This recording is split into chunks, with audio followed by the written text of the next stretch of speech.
All right, ladies and gentlemen, we hope you are having an extraordinarily good morning. For many people out there, it is an absolutely beautiful morning, like it is today here for us in sunny Southern California. For many, it is a very tragic morning.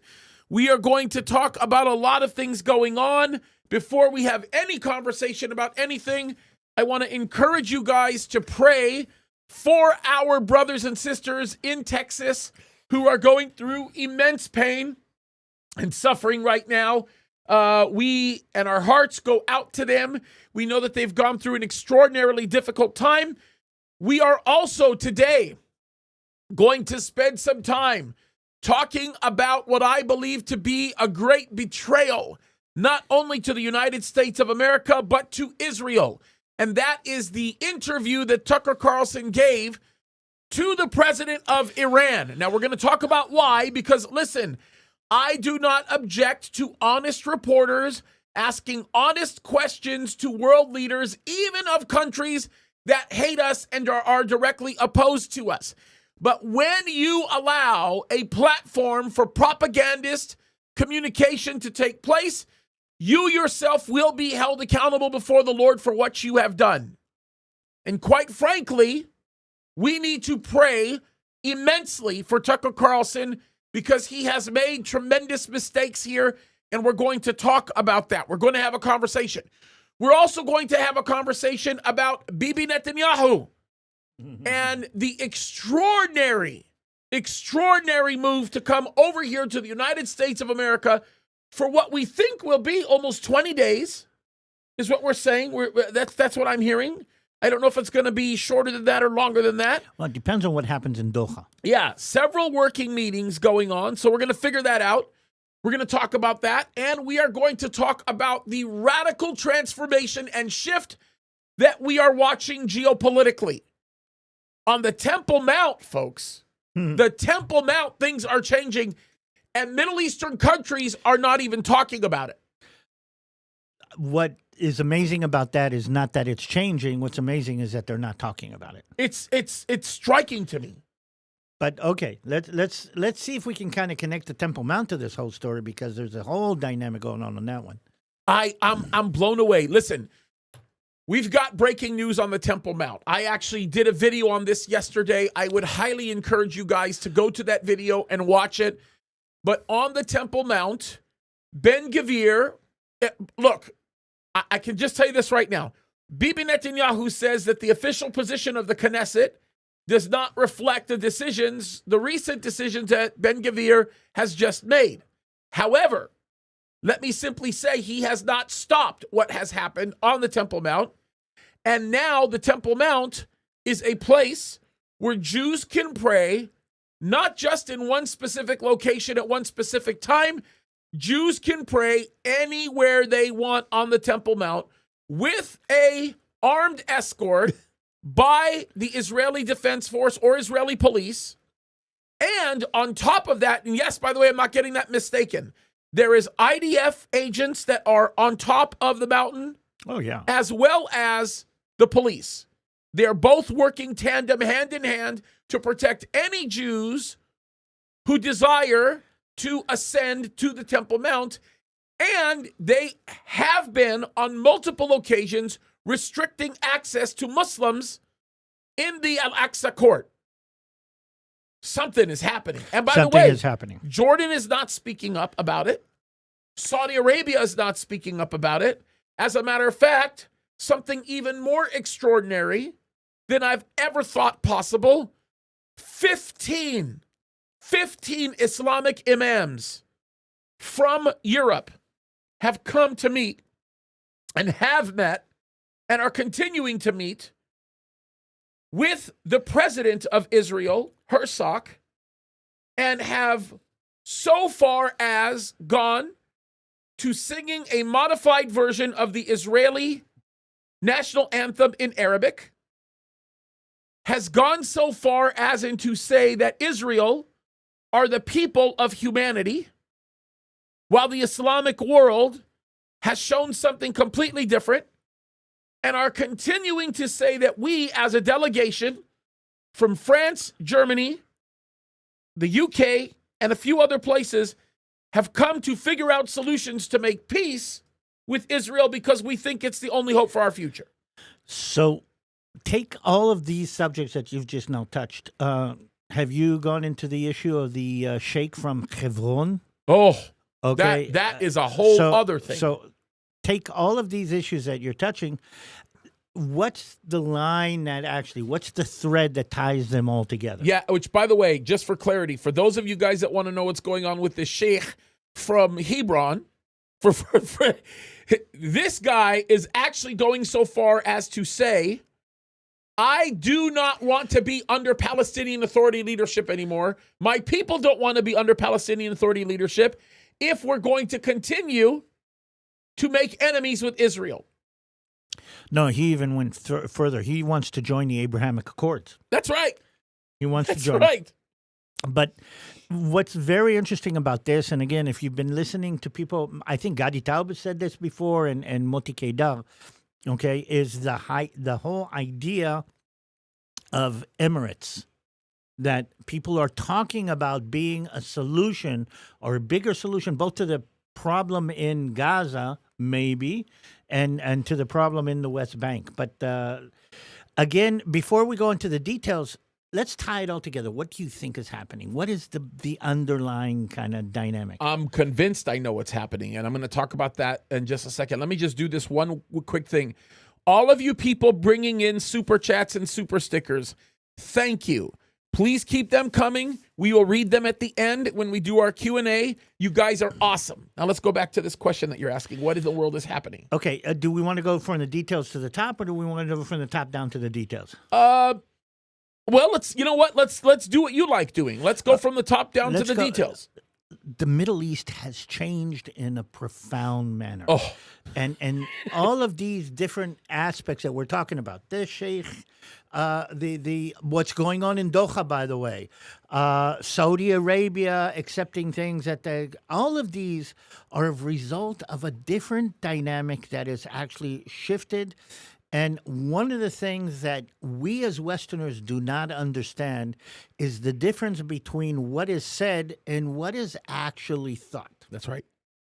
The difference between what I would say the imagery and the reality.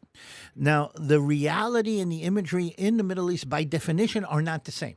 That's right. The people talk. I mean, the connection between true and false is not the same in Arab and Middle Eastern culture. So when people say, governments, Saudi Arabia, say one thing, it's much more about interest, politics, and I'm going to say something else that is the main thing that has changed. It's about power. That's right. It's a power dynamic.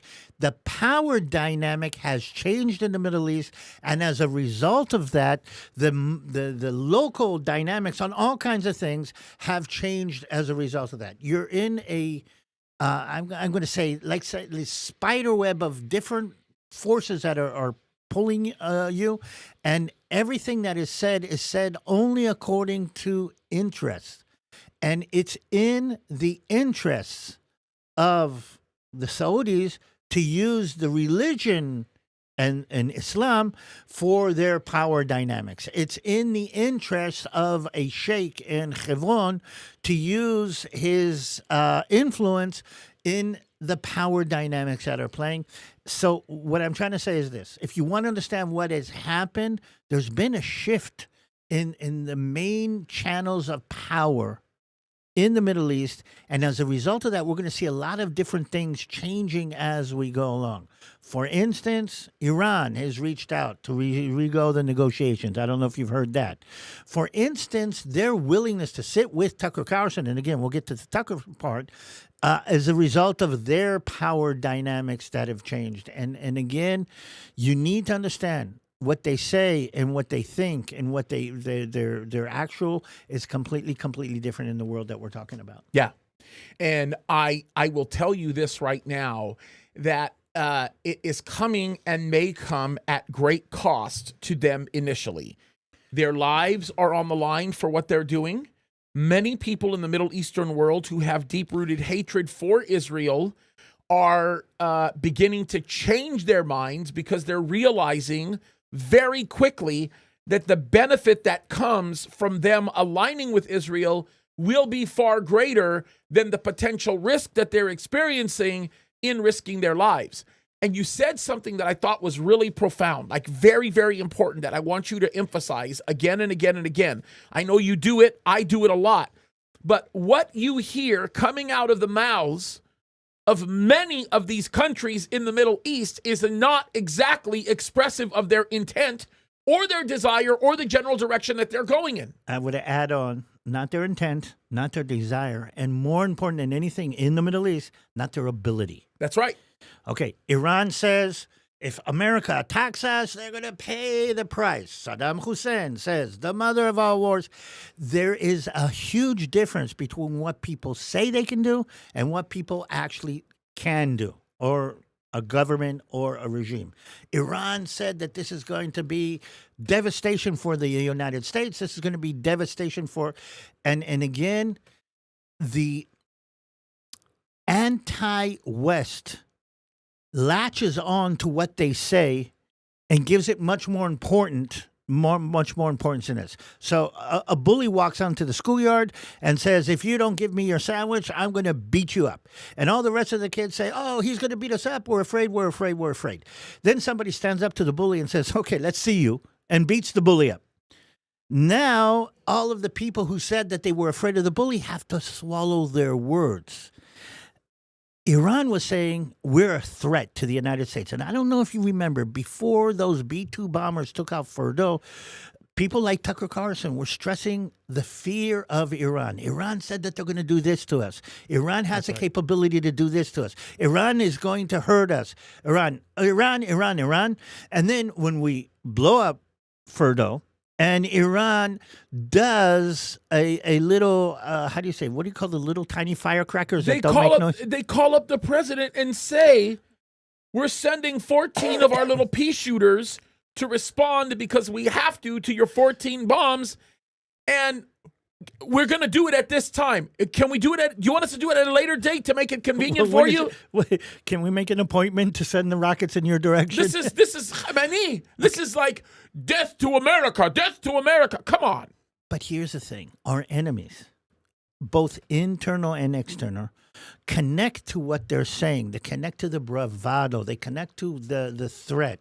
They connect to, if we move the embassy to Jerusalem, the whole Arab world is going to rise up, because they keep on saying that. And they say, but when it happens, they don't put their money where their mouth is. That's right. And again, this is Middle Eastern posturing. We know that. I know that. You know that. Most Westerners don't understand the dynamic of Middle Eastern posturing. It is the whole Black Knight concept, and most Westerners don't really. And I think now, because President Trump cuts through all of this directly, says, if I'm going to evaluate if I think you can hurt me. If I don't think you can hurt me, I will do what I'm going to do. And he's calling their bluff, and it is a bluff. And that is something that I think we need people to understand more. The bluff is the main game that we play in the Middle East. And I think we should take it a step further, because you have to be able to geopolitically analyze what's been happening here. First and foremost, the premise by which you have to start, and let's just pretend we only talk about the Gulf Coalition Council states. Let's just talk about, these countries like Bahrain,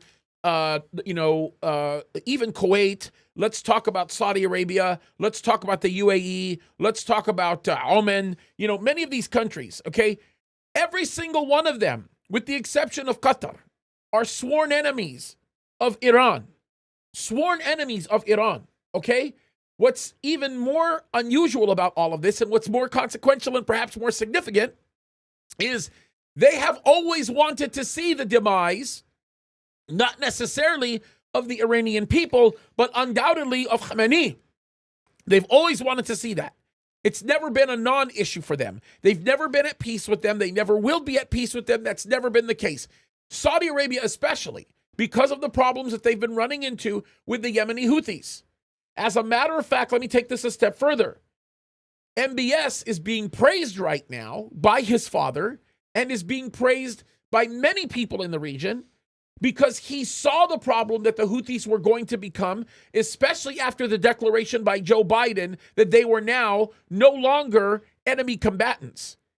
And the action that he took to solve that problem by creating or building a mechanism or an instrument for trade that was different from the Suez Canal, while at the same time appeasing Egypt and making them happy on a promise of subsidy for what was going on in the canal, has actually changed the way the Middle East thinks. The only reason why the coalition council states, I almost call them the coalition states, the coalition council states have been hesitant to enter into normalization indiscriminately has been because they have been concerned with the respect of self-sufficiency within the context of their energy production, as well as, and perhaps more consequentially, their own security. You have President Trump who goes in, he builds a coalition, he signs contracts with these countries that will provide them with defense mechanisms that will give them the independence that they've always been fearful of not being able to have, militaristically speaking. He hands to Egypt, in essence, a guarantee under the hand of MBS that they're never going to have to be worried about the production of income that the Suez Canal produces for them because of the subsidies through military action, meaning vessels that are military vessels going through there and it becoming a more secure place. The benefit that adds to Sharm el-Sheikh, by the way, along the Mediterranean, not the Mediterranean, the Red Sea, because of the tourism and the safety of security there, because of the presence of not only Americans, but Saudis and everybody else. And then to take things even more further and consequential, now OPEC becomes the main people on the map for the region, because what in essence we're doing is we are making BRICS completely useless by giving AI to Saudi Arabia with nuclear technology to produce power for those AI plants, in being able to keep up with the rest of the world in how to manipulate pricing structures related to things of transactional issues tied to OPEC, which completely changes the free trade world that you see in the Middle East beginning to form. And everybody knows this. You can't do it without Israel. Everybody knows it. So now they're willing to step in to have a relationship with Israel because they have been given security guarantees that they know are not contingent upon the next election in the United States of America. They are contingent upon their ability to execute within a year or two. So again, we're going back into the Goodyear blimp, okay? And what's on the table, and we didn't hear about it on that dinner table yesterday, but it's on the table, is this east-west corridor that everybody's talking about. 100%. Now, the east-west corridor, do we have a map of it, by the way, in any chance? Is there any way to pull that up? I can bring that up in just a second. Yep. Okay, but what I want to stress about the east-west corridor, okay, one side has Europe and all the Eastern European states. The other side has India and an extension to China. And in the middle between that is Israel with its connection to the Mediterranean Sea, and the Gulf states and Saudi Arabia with the connection to the Indian Ocean and the Persian Gulf. And that east-west corridor is supposed to be one of the main aspects of the East getting its merchandise to the West and getting its energy from the Middle East. Now, who sits in the middle of that east-west corridor? Corridor is Israel and Saudi Arabia, which is why we need to cooperate we need the cooperation between Israel with the exit to the Mediterranean and Saudi Arabia in order for this to work. Now, the east-west corridor, and what I want to stress, I think, to a certain extent, is that it's not only merchandise, it's not only goods, it's also technology. And the whole AI thing that we're connecting to is the AI is going to become a how do you say, a merchandise that needs to be moved. It needs to be created in one place and moved from one place to another place. And I think that is part of what they're sitting now in Washington, Bibi and Trump, and they're talking about that right now as much as they're talking about the whole issue in Gaza. So Gaza is this last little knot that needs to be untied so they can stretch out this huge pipeline that is going to tie all of the Middle East together. And I think that is as fascinating as anything else. And maybe, correct me if I'm wrong, James, the reason that we have not heard more about this in this meeting with Bibi and Trump is that they haven't managed to untie the Gaza knot yet. Yeah. That's completely correct. And guys, the screen is only on David right now because I had to bring up this other photo. Here we go. Yeah, you're completely right. You're completely right. There's a lot of contingencies here that aren't being considered. And you are completely right about that. So I have a feeling that there's something waiting there to happen that hasn't happened yet. And they're all kind of having dinner and laughing and, okay, let's give you a Nobel Peace Prize until that basically happens. And again, the thing that everybody's talking about that is not exploded yet or not been outed yet, okay, is because Gaza is still the main, I'm going to say, again, I like the term, it's the knot in the pipe right now. And I think that is something that we have to kind of play into. Okay, here we go. Yeah, let me bring it up. I have to, now, I'm really sorry about how choppy the picture looks, but it's one of those things that we kind of just found on the fly. So we're gonna bring it up. It's just gonna take me 1 second, guys, because I have to bring up one more picture here. Okay, hold on 1 second. Let me just. Well, while you bring it up, I'm going to actually talk about this because this illustration, this map is a beautiful map that actually indicates the core of all of this. The main markets in the world are the Western world. I mean, Europe, the United States are the main markets in the world. But the Europeans and the Americans are not manufacturing the way maybe Trump wants to move that or change that. Okay? But if you look at this map that we're looking at right now, you can see on the right side is India, on the left side is Europe, and it's so clear how Israel is the bottleneck on this one. Just look.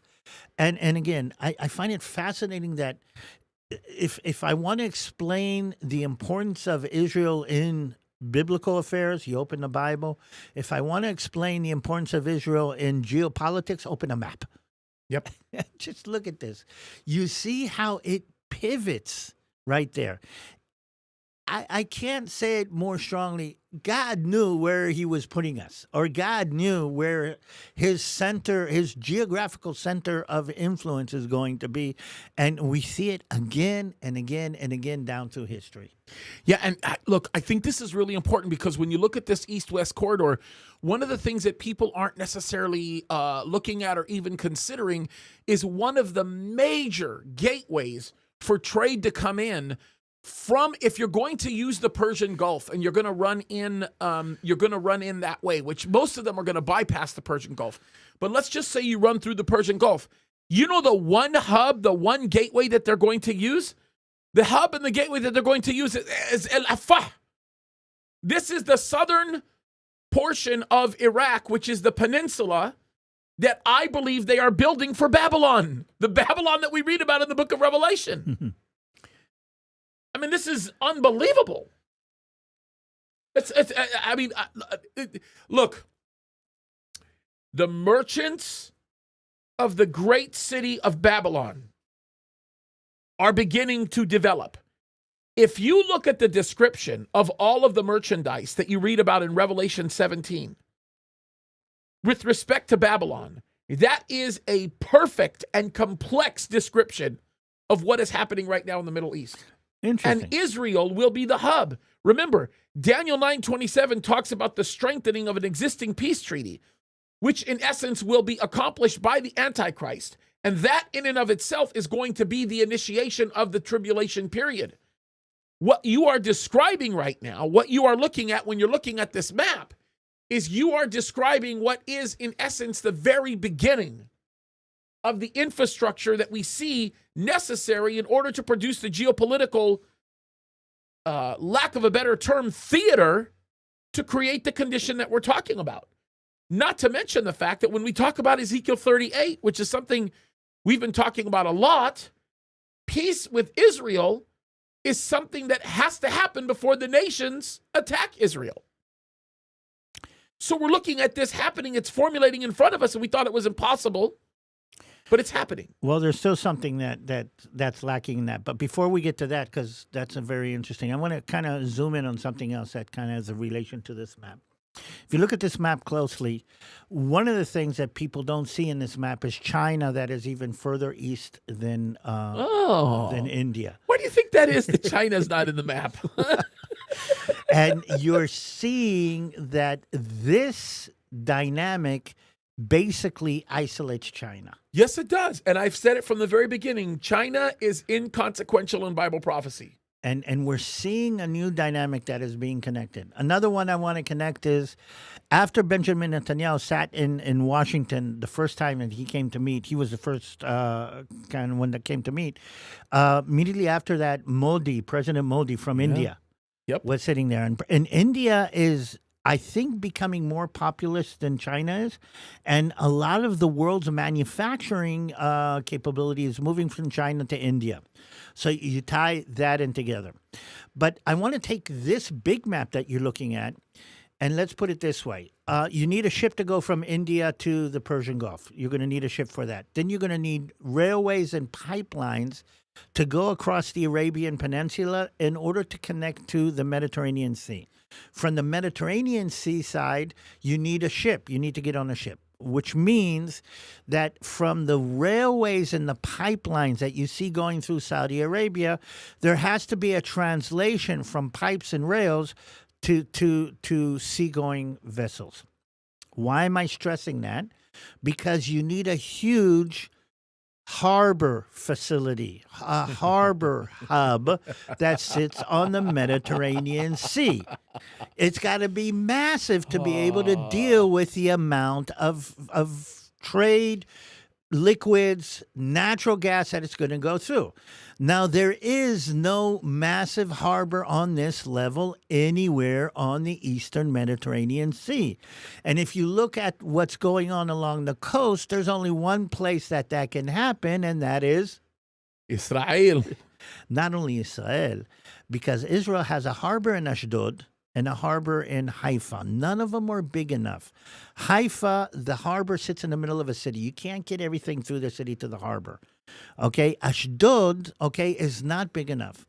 There's going to have to be a new harbor that is built on the shores of the Mediterranean Sea that is big enough not only to house the facility on the water, but to house all of the logistics that go behind the transfer, from rail and pipes to ships. Here's my guess. What if we build, and I'm not gonna be prophetic here, but what happens if we build a massive shipping corridor that is literally just west off the coast of this area of Rafah, in between Egypt and Israel? That would be one option, but why not do something else? Well, there's several. Why not just take the rubble from Gaza and turn it into a harbor? That's my point. That's my point. And the position would be in the southern portion of Gaza, because that would make the most sense. How about this for something? Do you want to tell everybody about a piece of property that's owned by Iran that's significant in Israel? Do that. Share that with somebody, because then I'm going to make a point about that, because this is also interesting when we talk about peace. So before the Iranian Revolution, Israel did have a very good relationship with Iran. I mean, I know people who worked there, the Israeli Air Force. We sold weapons to Iran. Israel sold weapons to Iran. Yeah, and technology. American weapons. Okay, so Iran with its huge amount of oil and natural gas, was shipping its oil and natural gas to Europe. Again, remember, At the end of this supply chain is France, Germany, Italy, England, the industrialized European countries. So you need to get your energy and your produce to them. And Iran was shipping it around Africa or through the Suez Canal. Now, the Suez Canal takes $2.5 million for every ship that goes through the Suez Canal. That's part of the problem. So the Iranians paid for and provided for a pipeline that goes from the southern part of Israel in the Red Sea over the Negev desert and hooks to the city of Ashkelon that is literally 5 blocks from Gaza City. No, maybe not 5 blocks, but 5 miles from Gaza City. So there's a pipeline that goes from Ashkelon to Eilat, or more accurately from Eilat in the Red Sea to Ashkelon. Now, it is owned by Iran. It was built by and funded by Iran before Iran went over to the dark side. Maybe that's a way to put it. Went over to the dark side. And very fascinating, that pipeline is still in place and still usable. Meaning a tanker can leave the Gulf, go to Eilat, tie up at Eilat, and pump the oil directly to the Mediterranean Sea, and from there actually tie up another tanker, and it goes to the rest of the world. And again, that is the core of what we're talking about. But I'm going to go back to the main issue. Okay, Israel is the hub of this, and I'm even going to zoom in. Gaza becomes the sticky point right now, the main clog in this massive pipeway, and we are on the cusp of finding, I'm going to say, for lack of a better word, an arrangement for Gaza. Now, my problem is this, though. We have given the crazy people in Gaza the key to this whole big dynamic here. Oh, no doubt. No doubt. No doubt. But let's take it a step further. Okay. What if one of the elements associated with peace in the region is tied to some kind of radical regime change in Iran? It would have to be done by the Iranian people. I don't think there's any other way that it could be done. But let's assume that something like that ends up happening. And this pipeline that you're talking about, this area that's owned by Iran, becomes a consequential and significant part of trade revenue for Iran and the rest of the region. What happens? Iran is flourishing. Okay, I'm going to take that, add on to something else. Do you know that 1/3 of the GDP of Iran has been invested in the proxies in their nuclear program? Isn't that terrible? And you know what the GDP is? Do you know what their whole their in the entirety of their GDP is? Last I checked, $390 billion. $390 billion. By the way, that is 1/3 of the market capitalization of some of our largest companies. So here's the thing. I mean, if Iran changes regimes and does not invest in what they've been investing and does utilize their natural resources, they're going to flourish. 100%. And that's what President Trump is trying to convince them of. 100%. But they're not giving up. And again, let's go back into the Goodyear blimp. What is holding back Iran? What is holding back the Palestinians? What is holding back any regime in the Middle East? I mean, what is their sticking point? What lets them go? Okay, but what keeps them? It's their hatred of Israel. Yeah, of course. The only reason it's really truly their hatred of God, if you really think about it. Which again is basically the same thing. If you hate Israel, you hate God, and let's make this clear. There's no difference between anti-Semitic and anti-Zionist. Okay. Right. I mean, come on, give me a break. No, there's still people arguing this. I mean, it's just ridiculous. Look, you cannot be. Look, the president, even this morning in one of his press conferences, which I haven't finished going through at his cabinet meeting, I thought it was hilarious, continues to refer to Chuck Schumer as a Palestinian. And you want to know why he refers to Chuck Schumer as a Palestinian? Because how can you be Jewish and not be Zionist? Well, how can you be Christian and not be Zionist? Well, come on, give me a break. How can you read the Bible and say I separate myself from Zionism? That's the poison that people like Candace Owens have swallowed. It's the poison that is being swallowed by the woke right. It's the poison that's being swallowed and, by the way, fed directly by Satan himself. Because you cannot separate Zionism with a love for the God of Abraham, Isaac, and Jacob.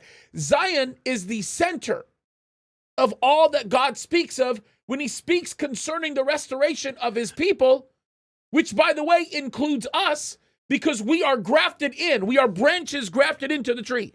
Not only because of the grafted. Let me put it in words. Jesus is a Zionist. Yeah, you think? He's going to come back to Zion. If people, and I heard somebody say this the other day. No, I want to stress this because this is a catchphrase. Jesus is a Zionist. He says it again and again. He's going to come back to. Let's to Mount Zion, of course. But let me just say this because this is something I just heard someone say this the other day. Well, Jesus was not really a Zionist, meaning like separating himself from the political movement of Israel to become back or to be restored to where it was. Jesus had nothing to do with that. Jesus was not concerned about the land of Israel because Jesus really is Israel. Look, Brian Broderson's son said that nonsense recently. Yeah. Okay? This is supposedly a Calvary Chapel guy. But like Chuck Schumer is a Palestinian, Brian Broderson he's not a Calvary Chapel, okay? But let me just say this. Because it's really important to understand, okay? If you say that Jesus did not celebrate the national identity of Israel, or Jesus had nothing to do with the national identity of Israel and was not concerned about Zion, let's just say there's nothing there, why did Jesus go celebrate Hanukkah? Holiday. Why would Jesus go to the temple to celebrate? What? Come on. He's not a Zionist. Why did Jesus use the Seder Pesach, the Passover Seder, come on, as a way to connect the salvation of the lamb in Passover to the salvation of the world? Not just that, but how about, let's take it a step further. How about the fact that what he did with that Passover became the new symbol for the new covenant? Now, you want to know why that's pretty consequential? That's pretty consequential because it means the Old Testament law, the prophets, the books of poetry, and everything that we know that fully encapsulates all 39 books of the Old Testament were completed and made valid, not thrown away and made invalid by the work of Christ on the cross. Meaning the Old Testament law still has a level of validity that is far supreme than what anybody else would claim. Because what everybody is saying is, well, the Old Testament law is invalidated, and as such, so are the promises of God to his people Israel. Actually, the promises of God to his people Israel, the full encapsulation of that is represented functionally by Christ's fulfillment of the law and completion of the law, and the reconciliation that is made through the restitution of that functional act brings the law to its greatest form of validation that it's ever had in world history. Meaning the law is more valid today than it ever has been, which means the promises of God to Israel today are more substantial than they ever have been. I want to make one more connection since we're on the subject, though, that I find is fascinating, that I kind of figured out when I was preparing for a sermon the other day, and that is this. Paul says that the concept of salvation was shown to the world through Abraham the first time. Yes. Meaning, without the concept of salvation being emphasized by the Jewish people, meaning salvation exists because of faith. The connection between faith and salvation, okay, that was there, has to be something that people realize before Jesus comes. Meaning, if you believe, you will be saved, is a concept that the Jews had to prove before Jesus came on the scene. 100%. And that is something that I found, I didn't really put it together. How do you know that if there's faith and salvation connected? Where do we get that? It doesn't make sense unless you've seen examples of that being played out in the world before. And that's why Abraham had to prove his faith so we could show the world. Because Paul said, because we knew in the end faith was going to be the main issue, Abraham had to show his faith to the world. Yeah, I mean, if you think about it, the functional representation, perhaps the greatest banner in existence to what is in essence faith put in motion, rests in the act of obedience according to the law that God gave, tied in with the covenant that he promised to God's people. Those things cannot leave. They cannot depart one another. They all go hand in hand. You cannot throw away Israel. You cannot throw away the Jewish people. You cannot walk away from all which God has established in the name of some false ideology or demonic ideology. By the way, the most dangerous aspect of replacement theology in existence right now, the most dangerous aspect of the type of things you're hearing by Candace and Tucker and many of these others, the most dangerous aspect is you are throwing away the very foundation in which your salvation rests. The Old Testament is the very foundation that our salvation is brought upon. If God does indeed forsake the promise that he makes to Israel, then we cannot rely upon the promise he makes to us.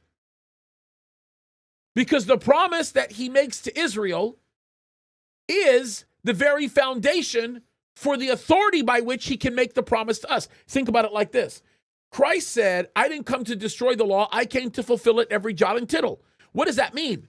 That means this. That means that Christ could not have the authority to bring forgiveness for our sins if he did not fulfill the law of God perfectly. Why did he have to fulfill the law of God perfectly? He had to fulfill the law of God perfectly because the judgment or the action of propitiation could not take place under any means or by any means unless he obeyed perfectly. That's the only way we get to wear his robe of righteousness that allows us into heaven. If you invalidate the law, if you say the law is no longer valid, you throw away the authority by which Christ was able to forgive you of your sins. So if Christ has broken his promise to his people, Israel, we're all going to hell. Maybe to Target. I'm saying we're burning in eternity. I get it again. The Old Testament says God swore by himself because there's no one holier than him. And again, the Bible says, if I break my law, my promise to Israel, I am nothing. And here's the thing. God uses Israel as proof, which brings me to, let's see if I can tie what we talked about before and what we're talking about now. I'm going to coin a term. Maybe it'll catch. Maybe I'm going to coin a term, and I'm going to call it bluffism. The world has been buying into, I can bluff things. I can make them. Sure. It's become a way. It's become a movement. It's become a diplomacy. It's become. By the way, it also has military. If I can bluff and portray an image, that image becomes more important than reality. Okay. Classic example, Iran. I can portray an image that I'm strong and I can take on the U.S. and I can take on Israel. If I can portray that and enough people believe it, I don't need to be strong. I don't need to have a big army. I don't need to be capable. Not only that, I get the how do you say, the profits of being strong without actually having to be strong. That's right. It's called bluffism. And again, everybody, we all know what it's like. If you can convince your enemy to think that you're bigger and stronger, you don't need to be bigger and stronger. It doesn't matter if you are or not. That's right. You don't need to be. The bluffism allows you to do this. Now, how does that connect to what we're talking about?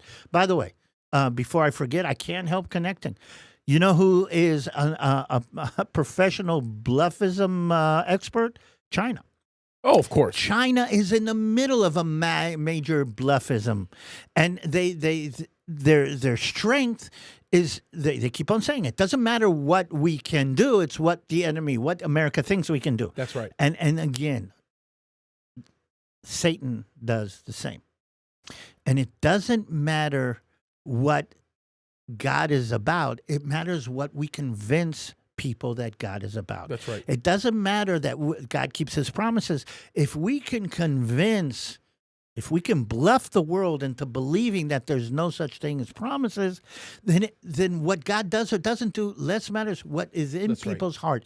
That's why God says in the beginning, one of the main attributes of who God is, I am the way, the truth, and the life. It is truth that overcomes bluffism. Now, how do we connect that to the world today? President Trump called the bluff on Iran. 100%.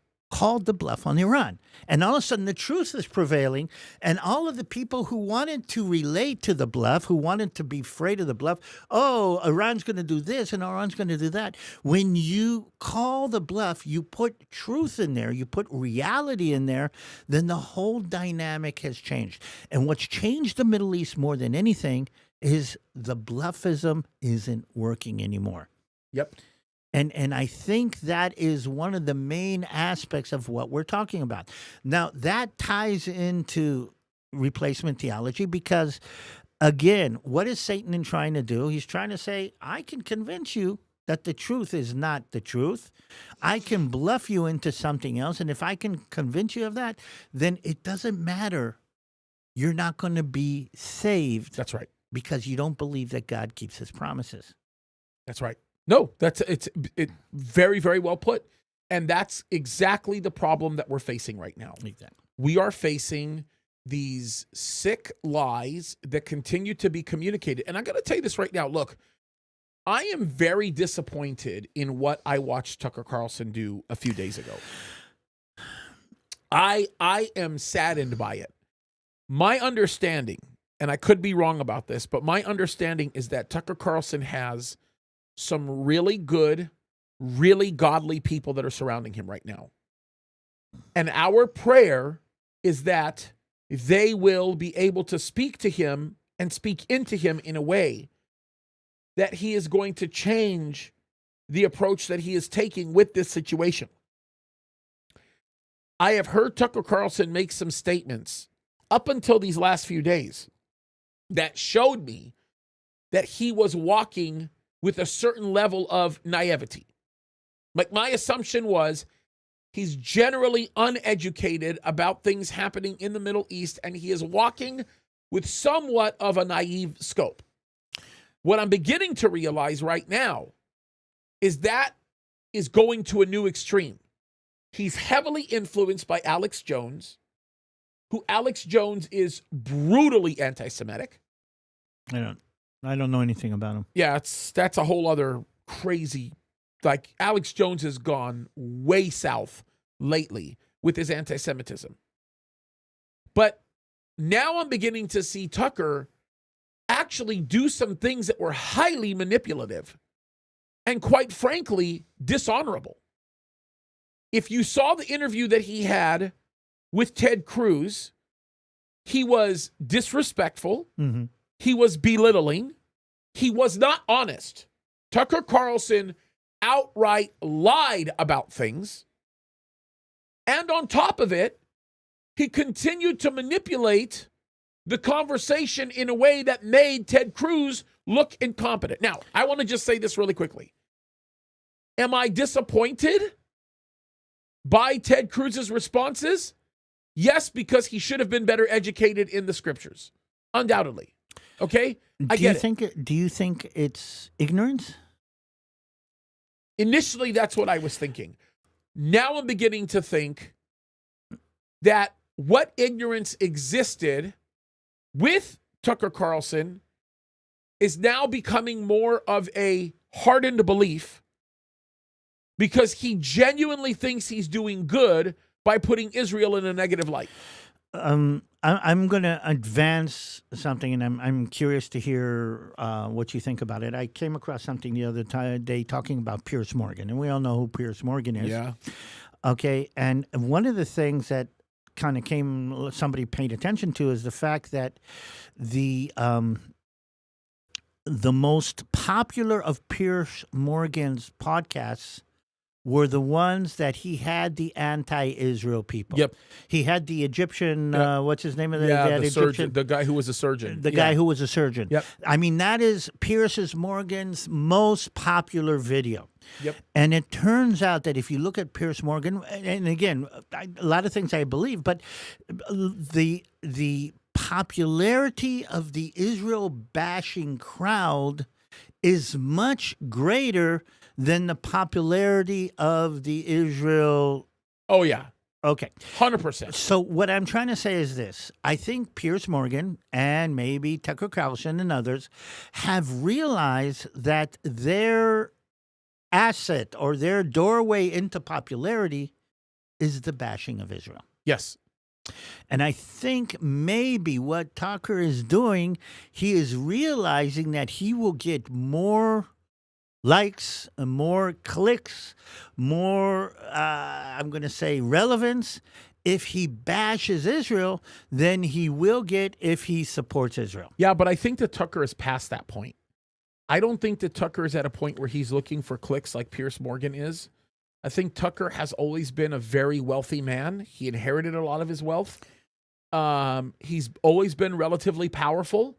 So this is not an issue of him looking to get the links. This is an issue of him buying into something while at the same time being influenced by a line of bitterness. Let me explain myself when I say this. Meaning rebellion against his base? I said, let me explain myself. I'll explain myself here, okay? Because this is an important thing to understand. This is a biblical issue as well, okay? The devil uses bitterness and anger within the context of Israel to get people angry with Israel, okay? I'm going to give you one very personal example of this. This is a very personal example. Uh-oh. In 2005, I was pretty much forced by Pastor Jeff to go to Israel at a time that I didn't want to go.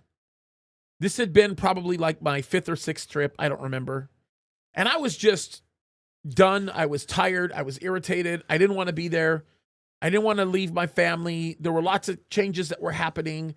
I was about to start Calvary Chapel Signal Hill, but I didn't know I was. You know, it was one of those things. So as I'm over there, it was a ministry trip, so we enjoyed some of that, right? We played music with the Gutierrez brothers. It was kind of that thing. And I found myself, because I was so bothered about being on that trip, not wanting to be on that trip, I found myself being irritated by all the Jews around me. And God woke me up, and he said, you better change your heart, or you're going to find yourself broken. Oh, I'm going to break you. So I said, okay, this is bad. Like, I'm going down a bad road. So we sit down, Pearl Hotel, believe it or not. Ooh. I know, it's a dump. It's kind of a dump. We sit down in the lobby of the Pearl Hotel, because the only place we had. We were supposed to be in the King David, I think, and for whatever reason, our reservations. So you can tell it's just a dump, right? We're in the Pearl Hotel. I'm sitting down with a Jewish rabbi. Okay, actually a Hasidic Jew. Oh. One of the really traditional Jews. Okay. And we start preaching the gospel to him. And it was one of the most meaningful conversations that we had in Israel, to the point where we would email each other for years. Interesting. Very interesting situation. Anyway, let's go back to this. The enemy uses bitterness to allow deep-rooted anger to settle in towards Jews. When Candace started falling off the rails, she started falling off the rails because Ben Shapiro made some statements about Candace that he probably should not have made. In his zeal He should have just shut his mouth and probably went to Candace privately and said, Candace, let's sit down and have a brainstorming session. Come to me with every question you have about Israel. Let me handle it. He didn't. He trashed her. And what he did wasn't right. He trashed her publicly during a time when she was legitimately confused about the issues in Israel. She, at that time, was just confused. She was like, why is this happening? Why is that happening? Oh, no. She came back from a trip to Jerusalem saying there's a Muslim quarter and there's a Jewish quarter. Yeah. And she didn't know the difference. What did she call it? It's apartheid? Yeah, it's apartheid, that they're separated. She didn't have a clue, okay? So her ignorance that was being brought on started getting fueled by the bitterness that she was developing towards Shapiro. When somebody gets bitter, David, let me tell you what happens. When somebody gets bitter, they go back to their natural place. Oh, there we go. They go. go back to their fleshly place. Candace Owens, her natural place, and this is going to sound really, really terrible, is grifting. Her natural place is, I'm going to hustle you to get the reaction that I want because I know it's going to bring to me some level of notoriety. She's always been that way. Candace Owens has never not been that way. Yeah, I'm a black conservative. I'm a black woman, so I'm going to talk terribly about blacks. But I'm a black conservative, and it's not just enough for me to say I'm a black woman, I'm conservative. No, I'm a black woman, and these black folks in the hood are completely they're liars, they're thieves, they're this, they're that. Like, that's where she goes naturally. That's her place. It's her character. She is the person who will run in the direction that brings to her the greatest benefit and the greatest gain. So in her bitterness towards Ben Shapiro, in the way he handled it was not right, admittedly. Okay? But I'm going to just say this about Ben. Although I don't agree with many things that Ben says, I am very thankful for the advocacy that he has shown for Israel. Oh, totally. Completely. But anyway, going back to Candace, she gets bitter, and her bitterness now motivates her brutal, anti-Semitically driven hatred for Israel. She's not turning back. It's going to become the thing that's going to drive her into the ground eventually, and many people will see her for what she is. Okay? The problem here, and this is where I'm going to take this, is that this is how the enemy works. Mm-hmm. He gets people bitter, and in their bitterness, they immediately run to attack Israel. Why? Because the solution to cure and heal bitterness is the embracing of God and all he entails. Okay? By doing so, it relieves you of it. Tucker Carlson was burned very badly by Fox News. I never understood what happened there. Fox News fired him over some things they should have never fired him for. What did he say? They fired him over some of the stuff that went on with the voting machines. They fired him over the embrace that he had concerning things that Fox didn't want to do because Fox had gone notably liberal, notably left. There were things that Tucker was standing up for that it got to a point where it got to a head, and he said, I don't care what Fox News says. I've been given the liberty to do what I want, and that's what I'm going to do. And unfortunately, Fox News made the terrible mistake of letting Tucker go. And in doing so, Tucker got very bitter. One of the first places he started moving in the direction of were the associations of where his bitterness drove him to Israel. It's just that simple. Now, that's not going to be something that's going to be an easy thing to unpack, because the problem that I have with Tucker, or the issue that we have with Tucker, is not the same issue that you have with Candace. Candace, at her core, is a grifter. She walks in open and blatant deception and has been for a very, very long time. Candace is there. Yeah. Yeah. Tucker is not there. Tucker at his core, in many ways, is somebody who his only concern has always been to make a difference and create a legacy. He's never been one to say, I just hate people, or I'm going to deceive people or lie to people. I want to make a Balagan connection, because now that we're talking about it, Tucker, Candace, Piers Morgan, Megyn Kelly, by the way, are all, how do you say, refugees from the legacy media, That's for lack of a better word. Yeah, that's right. That's right. But not all of them went down the same route. Megyn Kelly has not gone anti-Israel. Yeah, but the thing about Megyn Kelly, and this is the thing you have to understand about Megyn Kelly, is that Megyn Kelly is being driven.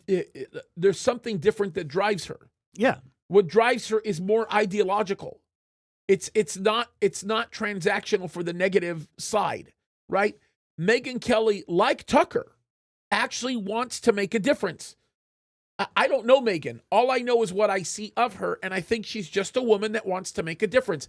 I think Tucker's in the same category. I think Tucker is in a place where he's getting older.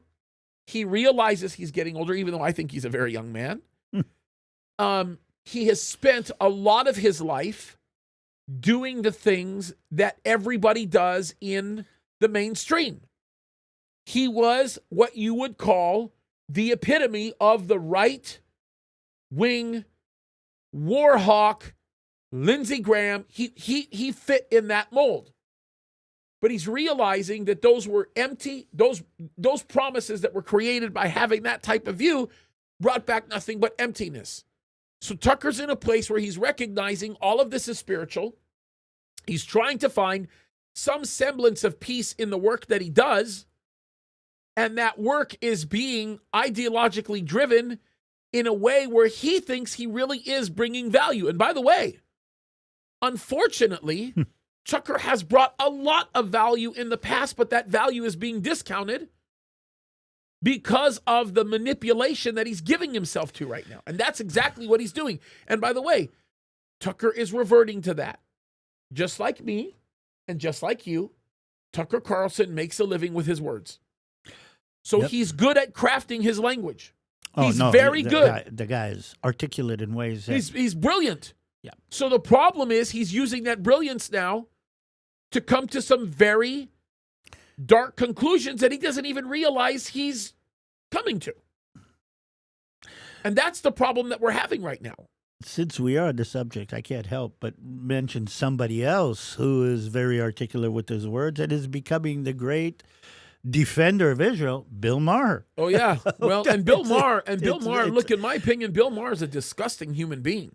Like, I have so little respect for him. But look at him coming all out for Israel. I know. Is he Jewish, by the way? I don't think so. Not that I know. Yeah, probably not. Not that I know. But look at him coming out on the Jewish side. Oh, yeah. What's going on in the world? Bro, there are some people that shock me that are defending Israel. Brandon Tatum is defending Israel. He's very close to Candace Owens. Candace Owens is a part of his business structure. He doesn't care. Interesting. He's defending Israel, right? Here's one that doesn't surprise me that's defending Israel all the time, Charlie Kirk. Charlie Kirk doesn't surprise me one bit. No. Here's the reason why, because Charlie is driven by the word of God. No, he's a born-again Christian. He will not allow anybody to influence him outside of the word of God. I'm very proud of Charlie. I think he's done a great job. And since I'm talking about born-again Christians, I want to share something that I was looking at the whole BB Trump dinner. Yep. And I don't know if you noticed, but at the end of the table, about 4 people away from Trump, Wasn't it great? Is Mike Huckabee. Yeah. And I'm saying the fact that this kind of event has a born-again Christian sitting in the inner circle right there and playing a role, and I know Mike Huckabee to be a born-again, Bible-driven Christian. 100%. It is amazing. Not only was he there at the dinner, I don't know if you know, but he flew from Israel to Washington with BB in the plane. I know. I know. Just amazing. I was so amazed by that. Yeah, that was really sweet. Pete Hegseth too. I mean, he's taking his relationship with the Lord pretty seriously. Do you know that they have Bible studies now in the Pentagon? I did not know That's for the first time in as long as they can remember. Not only Bible studies in the Pentagon, he gets together with his staff and they have a prayer meeting every day. Every day they're praying. Cool. I mean, I think that don't you think it's a good idea that the people who are making decisions regarding the future of our nation in terms of the military side is actually a believer? That is amazing. It's hilarious. Okay. I think it's hilarious. I'm curious to know what you think is going to happen with Bibi in Washington. I mean, what is the big, I don't know, the elephant, the silent elephant in the Washington room? What's going on? I mean, do you get the same feeling that I get, that there's something? Yeah. Let me tell you what I think. Let me tell you what I think is happening. And I haven't heard. I mean, again, we talk about this and that. Yeah. Let me tell you what I think is happening. By the way, before I answer that question, really quickly, for those of you guys that have not seen it, and I'll do it also on the Rumble side. But what I just pinned up for you guys in the chat is the link to the Temple video, the Temple Mount News video that I made. So I want you guys, if you can, to go link it. I just did it, by the way, on Rumble as well. I think I just pinned it. But it's news on the Temple Mount, massive news, by the way, on the Temple Mount. So it's, if you're looking for that video, I did it. Okay, so it's there. You can click there. I would recommend that you guys do, like, even if you click on it really quickly and then bookmark it, that's fine, just so that you have it in your history. But make sure you guys have it, because that video is very, very important. There's breaking news there. Okay, what do I think is happening? Let me tell you what I think is happening. I think they're having meetings that are so consequential, so important, so highly classified, that the only way they can legitimately have the meetings feeling completely safe is face-to-face. I think they are planning some kind of an operation related to Gaza that we have never seen before. And I don't know how consequential of an effect it's going to have, but I think that they are spending a lot of time having face-to-face conversations. Something that came across the Israeli feed a little while ago is the fact that, I don't know if you remember, that the football championship, the soccer championship was in Qatar. Yeah, that's right. And there are hundreds of thousands of empty apartments in Doha that were built for that championship. And I don't know why somebody mentioned that this week. And would moving people. Oh, you're thinking, but here's my thing. What's the likelihood, if you were to bet 1 out of 10, 1 to 10, that Qatar would allow that to happen? The question is, could the United States force Qatar into something like this? For instance, only if MBS gets involved. No, I'm saying something else. If Trump said to Qatar, listen, I want you to do this, and Qatar says no, and he says, I'm going to cancel, for instance, your SWIFT account. Or I am going to, and we know that Switzerland will work with them, because that's a super big. Just a quick one. Do you know? Well, do people know what a SWIFT? No, some people might not know what that is. Yeah. So it is the international organization that allows a transfer of money from place to place, and Qatar, which most of its money invested in how do you say, oil and energy, okay, would not be able to accept or pay for or accept. It would, in essence, remove them from any OPEC association. And the reality is although they're not considered necessarily an OPEC member, not like they're not a player like Saudi Arabia would be, they definitely rely heavily upon trade, energy trade that relates to OPEC movement. What I'm trying to say is that Trump has the stick, a big enough stick, to make Qatar do, if he wanted to, make Qatar do something like that. Yep. Again, I don't know if that's even a possibility, but think about how that would work out. Or threatening to take the United States base that they make billions off of out of Qatar, that also strips them of the income of that, and also strips them of the defense of that. I mean, and so forth and so on.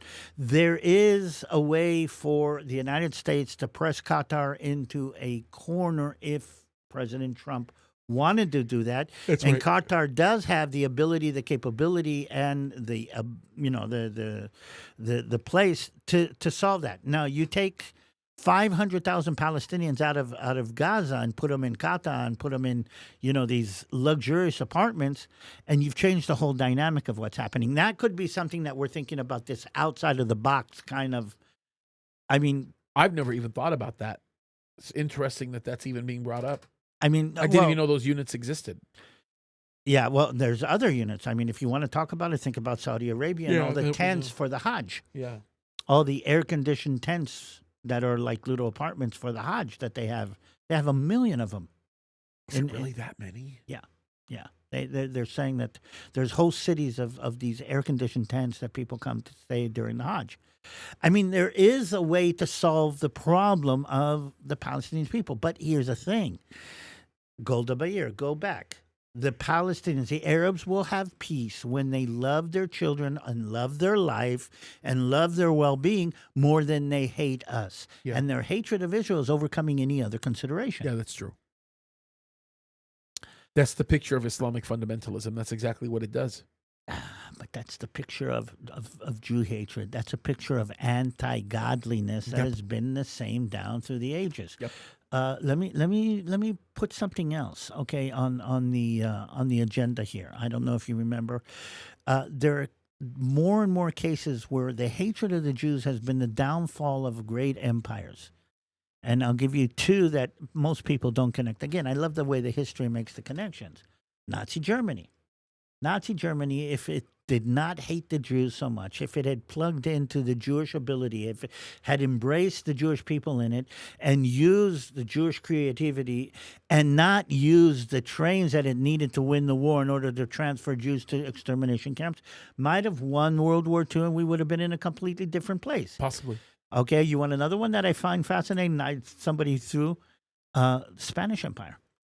I don't know if you remember, but Spain. That's a really good. Spain and England were, how do you say, opponents, imperial, colonial opponents for many, many years. And in England came out on the top big time, even though Spain had as much influence, for instance, in the New World. Where was the downfall? What was the beginning of the downfall of Spain? Yeah, it's the treatment of the Jews. It's the treatment of the Jews. That's right. I mean, right. Even what Columbus did was a direct result of how the Jews were being treated. If they had not lost, we might have been speaking Spanish here, not English. Okay? And again, the downfall of the great Spanish Empire, the tipping point was you kick the Jews out, you lose everything, and let's continue. Okay? Look what's happening in Europe now. Oh, yeah. I heard somebody on the Israeli side say a little while ago, the Europeans kicked their Jews out, and in the vacuum that was created, brought in the Muslims, and look what's going to happen to Europe. 100%. 100%. I actually think Europe's gone. I think the UK especially is just gone. There's no hope for the UK. I mean, it sounds like a harsh thing to say, but if something happens to the UK and they get better, it will be because God completely and miraculously intervened in a way we never thought he could. Or never thought he would. He could do anything. Yeah, and definitely. Sometimes when it looks like everything is going in a different way, God's going to step in and make the difference. Yeah, I agree. But I mean, bro, you're talking about bad. Yeah, you're bad. Now, speaking of bad, this is the video that Tucker Carlson released prior to the interview with the president. Oh, okay. Okay. So let me play a portion of this for you, because again, this speaks volumes to where he's at, and it should speak to one of what I think is a grand mistake that he makes. Okay, now pay attention to this because this bothers me. It bothers me immensely, and I'm going to stop it at a few points. I deal with this at length in my video, So I won't stop it all the time. I'll probably stop it 2 or 3 times, but I'm going to make some commentary on this. Okay? Watch this. We just finished up an interview with Masoud Pezeshkian, who is the president of Iran, the 70-year-old heart surgeon who leads the country we were just at war with about a week and a half. 70-year-old heart surgeon that leads the country that we were just at war with. Okay. He's a master at using words to manipulate and mine the hearts of people. He brings up the fact that he is 70 years old. Old man. Old man. He brings up the fact that he's a heart surgeon. Doctor. That's right. Let's do it.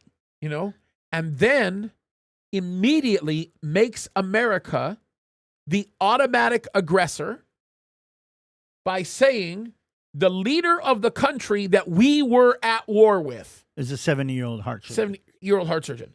Can I ask you this question? First of all, is there any difference between being at war with a nation or actually doing surgical strikes designed to prevent being at war? Again, we already feel on the defensive for this 70-year-old heart surgeon. He's a grandpa. He's not the head of a nation that has been propagating terrorism, using drugs, by the way, to fund it, and has killed tens of thousands of people, and was the nation that was the instigator of October 7th. He's a 70-year-old heart surgeon. That's right. Now listen how much worse this is about to get. This is going to get really bad. Okay, here we go. Ago. We know we'll be criticized for doing this interview. Why did we do it anyway? Well, we did it because we were just at war with Iran 10 days ago and maybe again. And so our view, which has remained consistent over time, is that American citizens have the constitutional right and the God-given right to all the information they can gather about matters that affect them. I agree. I don't think Tucker's wrong about that. We have the constitutional right to know all the facts. But Tucker Carlson, you want everybody to think that what you're presenting is all the facts. When in reality, not only are you presenting one side of what you claim are the facts, even though they're a bunch of lies, you are going to present them as though they are credible, and you are going to allow the president of one of the most hateful countries in the world, or hateful regimes in the world, to actually propagandize at least 25 million Americans. By the way, I have to say something just looking at him, and I'm going to say this. We all had that kid in school who was intelligent, but he liked to raise the controversy. Okay, everybody, we're going out at 5 o'clock for recess. Why are we going out at 5 o'clock? Why are we going at 3? Why are we going? You know, that kind of person who was always the pushbacker. It was always the controversial. It was always the one that, whether it was justified or not, would always use his, I'm going to push back at authority in order to get respect or my own self-respect. Yeah. That's the kid who did that in 3rd grade. There's the kid who did that in the Army, okay? I mean, we laugh at this. Do I bring the kit bag also? I mean, the sergeant says, okay, 30 seconds you go around the tree, and somebody's going to say, should we take our beds with us? You know, and the whole platoon goes, you idiot, why do you think? Because he's going to say yes. But he said, no, I'm just asking. Yeah, right. That's the person that we're talking about. Yeah. And controversial person where the controversy gives them a good feeling more than anything else. Yeah, and I actually think with Tucker, it goes deeper than that. I think that Tucker, may have been a kid like that, undoubtedly, because he is intelligent, and he does want to understand the whole picture. I think it goes deeper than that with him. I think the man genuinely believes that what he is doing is the right thing. I really do believe that. I do not believe he is a Candace Owens. I don't think that he is being nefarious. But where his flaw is, this is where the flaw is. When he believes he's doing the right thing, he will use very bad tactics to manipulate and convince people into what he thinks is the right thing. And that's the problem with this. That's the problem with what he's doing right now. Look at what he continues to say, and you'll see this. This is where it gets really bad. Watch this. Tell me if you do not see a little bit of communism in what he just says here. And Tucker is not a communist. Tucker is a very proud American who believes in freedom, especially freedom of speech. And quite frankly, I think Tucker really does think that what he's doing is right. But watch this. Watch this. Country is doing something with their money in their name, they have a right, an absolute right, to know as much about it as they can. And that would include hearing from the people they're fighting. Now, can you believe everything you hear from the president of Iran? Probably not. This is plausible deniability. Can you believe everything you hear from the president of Iran? Probably not. That's going to give him the opportunity to say, I told you that he might not be credible. But that's not why you're imposing that question. You're imposing that question to create plausible deniability. That's what he's doing. But he's also creating, or he's also trying to justify why I'm giving this person the platform. Yeah, but it's beyond that. Because, look, Tucker doesn't justify anything anymore. Tucker has the, what everybody would refer to as the to heck with you money, right? He doesn't care. Tucker don't care about people's opinion of him, other than his immediate family and maybe his closest friends. He doesn't care. He has a pretty well-rounded mindset. The only time I've ever seen Tucker deeply affected emotionally by something is when something affected his family, his children, his wife, or when he lost his dad. I just broke my heart to read what he wrote about his dad, because I think that Tucker is just very, there's something special about Tucker's view of family and children and all of that. I think he genuinely thinks as though he's seeking to defend his children and his children's future. Guaranteed. But look what he says here. Watch this. But that's not the point. The point is you should be able to decide for yourself whether you believe it or not. And keep in mind that anyone who seeks to deny you that right is not your ally, but your enemy. By the way, it's not your ally, but is your enemy. So if somebody denies you the right to be able to hear propagandist material, well, then they are your enemy, not your ally. By the way, can I just tell you this? I agree with that statement. What I don't agree with is if somebody wants to deny you the right of propaganda, then they're your enemy or your ally. No, I actually think that you should be able to hear what someone's propagandist statement might be. But I also think at the same time, you should share the truth or the contrary point of view. There are some people who call me on a regular basis and say, did you hear what Brian Broderson said? Or did you hear what this person said? Char or whatever. And every single time I'll say, no, I didn't, but I'm not going to. I am not going to put them on my platform because I do not want to give their nonsense any attention. They make a video, 100 people watch it. I make it, 100,000 people watch it. Well, I'm not doing that. But what he is saying is this, and he, if you go according to this, I would say to you, well, bring Char on or bring somebody else that you're really opposed to, because we should give him the platform. He should be able to explain.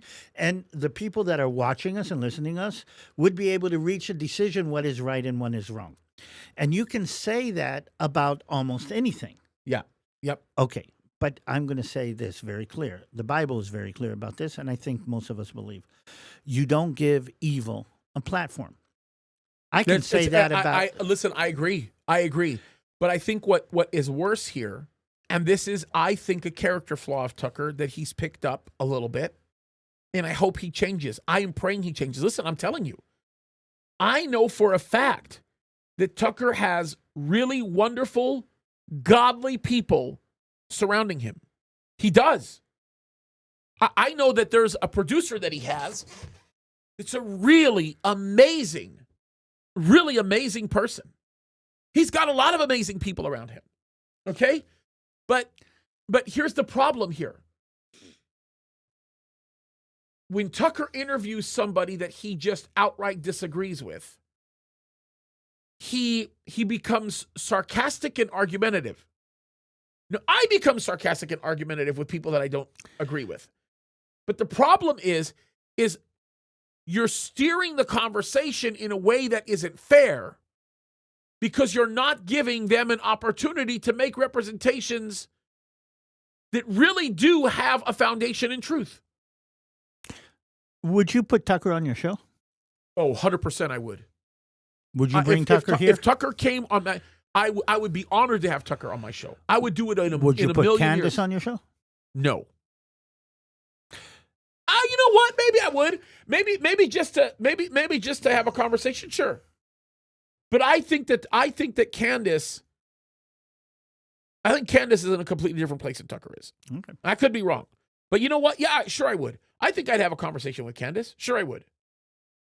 But under the premise, this would be my only rule. My only rule with Candace, if I had her on my show, this would be my only rule. I would want to have a private conversation with her first. No TV, no anything. Okay. I think Candace, I would rather have a private conversation with than have her on my show because I think a lot more would get done in a private conversation than on my show. I actually think it would be good to have a private conversation with Tucker before he ended up on my show. Honestly, I mean that's what I would think. So look, my thinking is what he's doing here isn't right. Look at this. Look at what he continues to do. Watch this. Watch this. We have also put in for the third time in the last several months an interview request with the Prime Minister of Israel, Benjamin Netanyahu, and we hope he accepts that. Okay, quick question. If you're Bibi Netanyahu and you keep getting requests from Tucker Carlson to show up on his show, are you showing up on his show? No. No way. No way. No way. Why? Do you understand the amount of evil intent that exists right now against Bibi? Ugh. The international court is giving him fake indictments. You've got the most corrupt human being in existence in Israel right now, who happens to be the attorney general. She's a pile of garbage. And what she's dragging Bibi through is ridiculous. Bibi doesn't deserve any of it. He may be understood as one of the greatest wartime leaders in modern history. By the way, did you see the polls in Israel if there's elections tomorrow? No, I didn't. I bet you, what is it, like 70%? No, yeah, I don't know about 70, but landslide. Yeah. Oh, yeah. They love him. No, he might do that anyway. I mean, at this point, Saudi Arabia might make him their prime minister. You know what I mean? I mean, I don't know. MBS is pretty loved. But take a look at what he goes on to say. Listen to this. The interview is limited by a couple of factors. One, it was done by remote through a translator. That's always awkward. For another, I don't speak Persian. And there are all kinds of questions that I didn't ask the president of Iran, particularly questions. Even though you don't speak Russian, and when you sat down with Putin, you asked all kinds of questions through an interpreter and had no problem pushing back. No, this interview took place on the condition that he didn't push back in the way. We know that. Yeah. We know that. So we absolutely know that. So he's apologizing. Well, not apologizing. He's excusing that. He's excusing that. Look what he goes on to say. To which I knew I could not get an honest answer, such as, was your nuclear program totally disabled by the bombing campaign by the U.S. government a week and a half ago? There's no chance he's going to answer that question honestly. I didn't bother to ask it. The answer, in fact, from an American perspective, even from the CIA's perspective, is unknowable. So we dispense. Okay, so let me just tell you what he said. He said, I couldn't ask him a question that I knew for a fact he would not be able to answer truthfully. But the reason why he can't answer truthfully has nothing to do with his willingness to lie or not tell or tell the truth. It has nothing to do with his character. It has everything to do with the fact that he can't possibly know the truth because we can't possibly know the truth because we have bad intel. He did that. It's exactly what he did. He outed the United States of America. What he did here, whether or not he realizes it, was it just a complete slap in the face to his own country? Doesn't realize. I don't know, bro. I think the man is super smart, but I also think he gets tunnel vision when he wants to get something accomplished, like any smart, accomplished person does. So I think he has blind spots. That's what I think. But look what he goes on to say. with those, and I asked him very simple questions, such as, what is your goal? Do you seek war with the United States? Do you seek war with Israel, et cetera, et cetera, et cetera? Again, the purpose of this was not to get to the absolute truth. That's impossible in an interview like this. Why is it impossible to get to the absolute truth in an interview like this? Why is it impossible to actually go out of your way to try to obtain the absolute truth? Not only that, why are you giving him a platform to lie? If you That- say that that's he's the going point. to lie, why That's are the you giving point. the platform to lie from? That's the point. It's a significant point to be made here. Look what else he says. The purpose of the interview was to add to the corpus of knowledge from which Americans can derive their own opinion. Learn everything you can, and then you decide. That's the promise of America. Add to the corpus of knowledge. Here's the problem about the conditional function that exists with adding to the corpus of any knowledge, as he would put it. And that's this. You must pursue truth when adding to the corpus of knowledge. If you're going to add to the corpus of knowledge that which is untrue, then you are technically, by definition, not adding to the corpus of knowledge. Because when you make a representation that something that is being said is truth or could be truth by any stretch of the imagination, you have now polluted a pool. That's a communist tactic, by the way. Here's the thing also. Would he put a drug dealer on in order to add to the corpus of knowledge?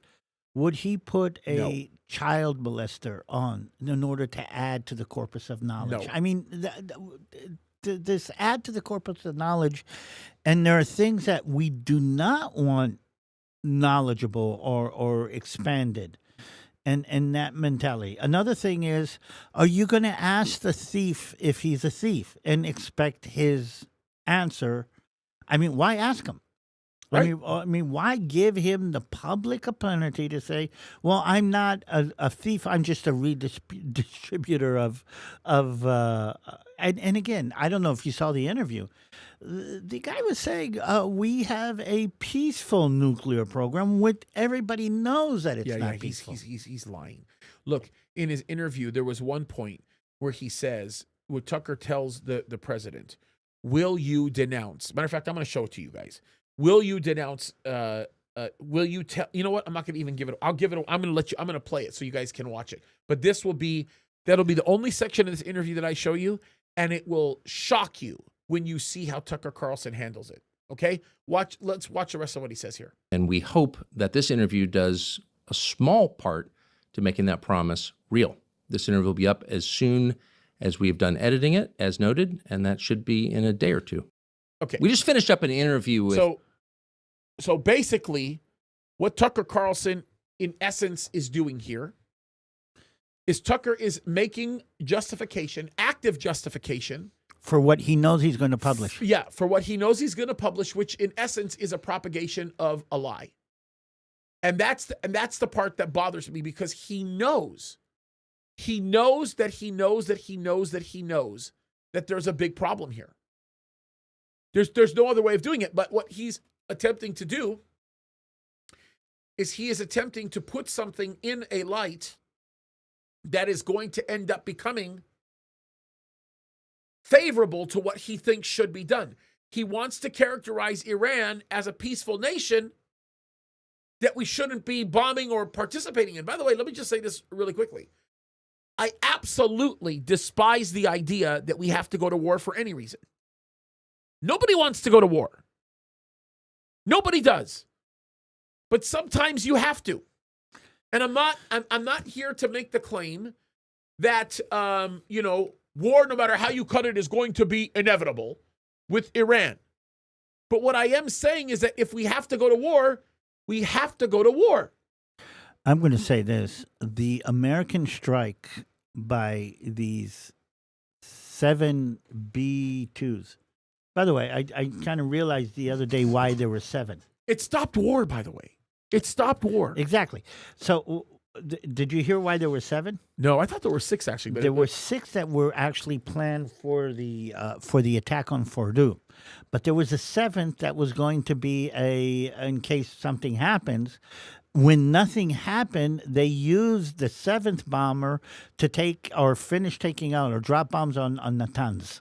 Oh, that's interesting. Really interesting. But to get back to what we're talking about, the fact that they pulled this off in such a way means that the United States of America next time some hostages are taken, has a much bigger stick or a much bigger threat. The next time that a country wants to do something against American options, the next time North Korea, for instance, wants to push the envelope, okay, they have this event at Fordow on their heads. It is going to save American lives. And he did it at a very small price. That's what I always find fascinating. Yep. No American boots on the ground. Yeah, I would agree. And it's amazing. Let's take a look at what he says here. This is a question that he imposes. This one bothers me, the way that it got handled. Okay. Okay? Watch this. And if you want to see good lying, it's not even good lying, actually. Actually, it's terrible lying. If you want to see terrible lying, pay attention to what the president of Iran says here. Watch this. Many Americans are afraid of Iran. You say you're not afraid, but Americans are afraid of Iran. And they believe that Iran would like to strike the United States with a nuclear weapon. They see video of Iranians saying death to America, describing our country as the great Satan. What is your opinion of that? Should we be afraid of Iran? First of all, the way that that question is imposed is ridiculous. What's your opinion of that? No, he didn't ask his opinion. He didn't ask if you believe in death for America. He says, what is your opinion of the fact Of that Americans. people believe? Yeah, the Americans' view. Yeah, what's your opinion of that? If I were to ask a question, I'd say, you and your people say death to America. Why? Right. What is it that you have against America? Watch this. Look at this. Look at this. I believe that this is. By the way, I want to stop to just point one obvious thing out. There are three obvious things out that a lot of people might not even notice in what's happening here, okay? He's going to bring this answer. But I want everybody to take a look at the three items that are to his right. You have the Iranian flag. You have another flag that's right there. I don't know what one that is. So that flag is a flag that has a very deep meaning in it that relates to the IRGC. So that's the This IRGC this flag? is, in essence, one of the main flags that the IRGC carries. Okay? As a matter of fact, I took some notes on this, and I talked about this extensively. What does it say? I have it written down here. Doesn't Give me matter. 1 second. No. It's good. It's a good thing to point out because, I want people to know because I actually have it written down. I actually pulled the flag out, and I pulled the flag out so that I could actually analyze it. And it's got there are some very interesting implications tied to it. Okay. So, it basically says, what I think it says, because it doesn't have the full thing, you just pull a copy on it. Right. I believe it says, Ya Zainab is what I think that is, right? So I think that's referring to Zainab bint Ali, okay, which is in reference to Imam Hussein. And if you remember Imam Hussein, he's the one from the Battle of Karbala. Wasn't it Ali in Karbala? Ali, yeah, aywa, bint Ali. Bint Ali? Yeah, bint Ali. So anyway, so my guess is that this is obviously it's Shiite, right? But the flag itself represents a call to violence In the name of Ali. Isma Ali.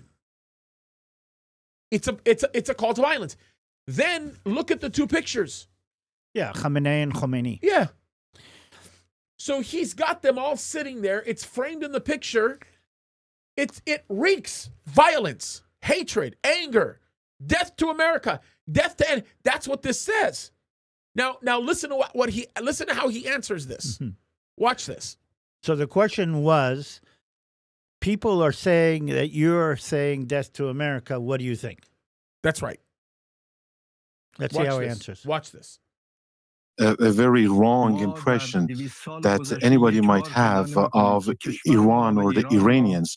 I would like to remind you that Iran has never invaded another country in the last 200 years. Iran has never invaded a country in the last 200 years. What about 1971? Yeah, well, what about the Iraq-Iran war? What about Iraq-Iran? What are we talking about here? They're going to say we didn't invade, we had to fight back. But they invaded 1971, they invaded. Yeah. What are you kidding me? Are you kidding me? The UAE will go to you and say, we beg to differ. Okay. Saudi Arabia would laugh in his face. He's a liar. But look what he goes on to lie about. Listen. When they say death to the United States, it doesn't mean death to, they don't mean death to the people of the United States or even to the officials of the United States. They mean death to crimes, death to killing and carnage, death to supporting killing others. Death to crime, death to carnage, death to support the killing others. Okay, hold on. Let's think about this for a second. Iran in 2024 documented 965 people who came against Khamenei. 965. They are the leading state sponsor of terrorism. Hezbollah, Hamas, Islamic Jihad. Should we go on and on and on? The Yemeni Houthis. Who are we talking about here? Again, we can lie. It is normal to lie.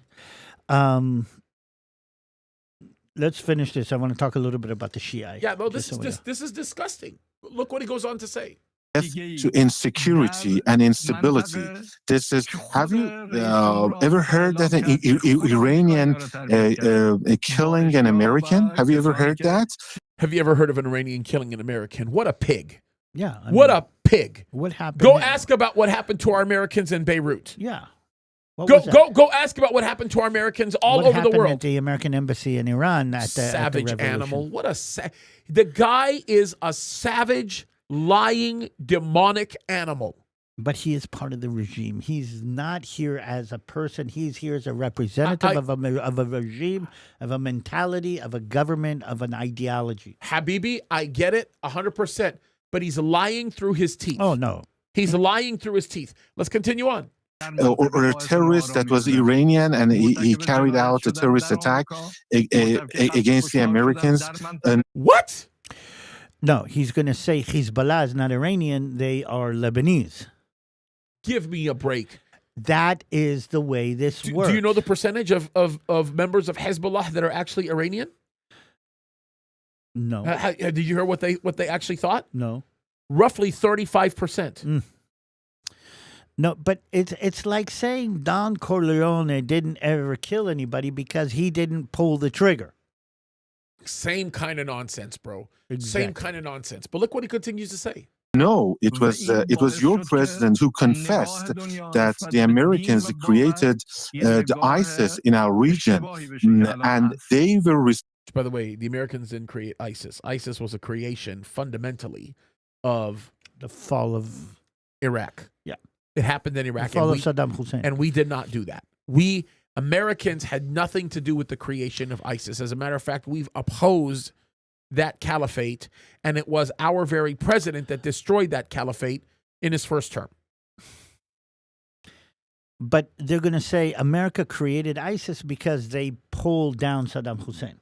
Maybe. Maybe they'll say that. But Iran was cheering it on when all of that was happening. Oh, yeah.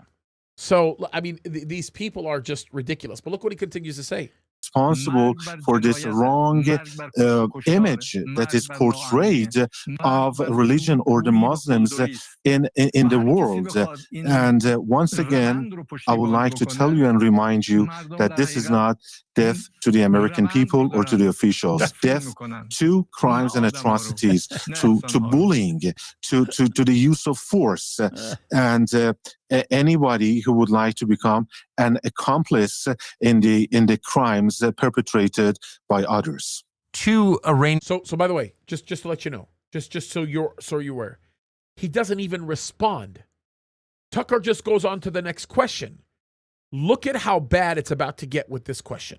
Just watch. If you think that was bad, if you think what you just watched was terrible, watch this. Iranian Ayatollahs have issued fatwas against Donald Trump. What does that mean exactly, and what do you think of it? To the best of my knowledge, they have not issued decrees or fatwas against any individual or against Donald Trump. And by the way, that's a lie. Yeah. We know that many of them have been issued. As a matter of fact, we have indictments now for people in sleeper cells of people that tried to kill Bolton.